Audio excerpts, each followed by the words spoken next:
It is that time of the week. We will answer audience questions. If you have a question you would like us to answer, get in touch with us. Email, voicemail, Twitter, Facebook, Instagram, the whole thing. First question is from Chris. Chris says, given that companies like Apple, Google, Microsoft, and others are in an arms race to develop AI first, I'd like to get your opinion on what is called whole brain emulation. Chris had a bunch of questions about this. It would take a long time to answer them all, so we will tackle some of them. Question one is, do you believe that whole brain emulation will be possible? If so, would and should you begin paying a company like Alcor to cryogenically store your brain until such a process becomes available in the hope of extending your consciousness? I believe, Lewis, that whole brain emulation will be possible based on everything we know right now about how the brain has overlap in terms of functioning to how computers work in terms of storage and random access memory and accessing memories, etc. I believe that it will be possible.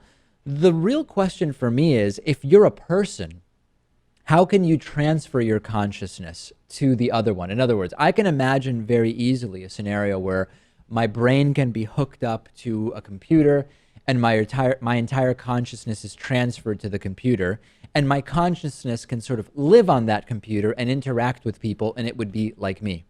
But my physical body at some point would die, and I believe at that point my consciousness would die with it. So this copied consciousness would still exist somewhere on the cloud or whatever, but I believe that consciousness for me as a person would still end. That's the real question for me, not whether you'll be able to digitize a brain, but at what point can you transfer me personally as an individual over to the digitized version so that I can continue to live through that? I think it's almost like cloning me onto a computer. I still die and experience death, and this consciousness that is the same as mine continues to exist and maybe can interact with other people. Might be great for other people. I think I'd still be dead.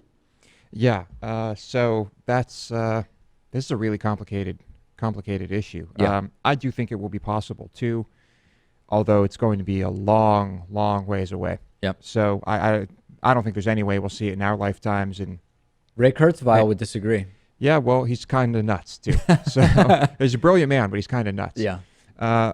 I think there's actually the most recent episode of Black Mirror that was released on Netflix deals with this. Really? Very specifically. What season is this? Season 3? Season 3. It's the first episode. Great episode. Has John Hamm.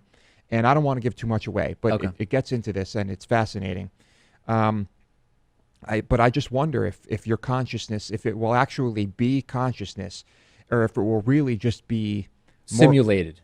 Simulated consciousness, or more just like a collection of whatever information you had stored. Yeah. I mean, I just saw another episode of Black Mirror in season 2 where there is a sort of recreation of someone's consciousness done from their social media posts and whatever. Yeah. And is that really that person's consciousness, or is it a program that has learned to mimic some elements of the person's consciousness from things they've said and written? Yep. And that is another great episode. And that it really makes you think, because the idea there, well, maybe I shouldn't say, but yes, is that simulated person or simulated consciousness going to be the same?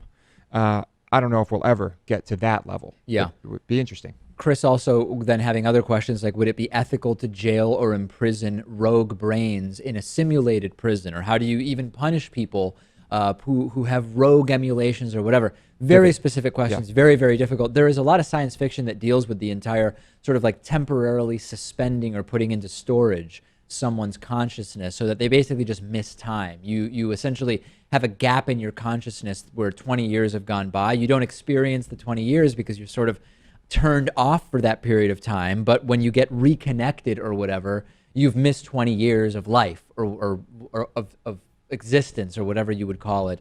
Very complicated issues. Hard to even really conceive of some of this stuff right now. Yeah, and so I'm sure by this time our lawmakers will know at least what a spacebar is. Yeah. And things will catch up in terms of legislation. But you'd have to imagine that this captured consciousness or clone, I mean, they'd have to have some type of rights, or it would be predetermined before they're uploaded, or Yeah. things like that. Warby Parker is offering a free 5-day home try-on to give you the opportunity to check out their glasses. I personally wear Warby Parker glasses when I'm not wearing my contact lenses, and I also started with one of these free at-home try-ons of 5 pairs of glasses. You can get your free home try-on and support the David Pakman Show at warbyparkertrial.com/TDPS. I don't really like going into glasses stores and trying on glasses while the salesperson sort of hovers over me, and I like more than 30 seconds to actually figure out whether I like the glasses. So with the Warby Parker home try-on, I was able to pick 5 pairs that I liked, put them on in the comfort of my own home, pick the one I like the most, and then Warby Parker put my prescription lenses in there for me. A lot of people don't know that the eyeglass industry is controlled by just a few big corporations that keep prices very high, like $300 for prescription glasses high, which is just insane. Warby Parker glasses start at $95. That's what mine cost. And for every pair of glasses sold, Warby Parker distributes a pair of glasses to someone in need.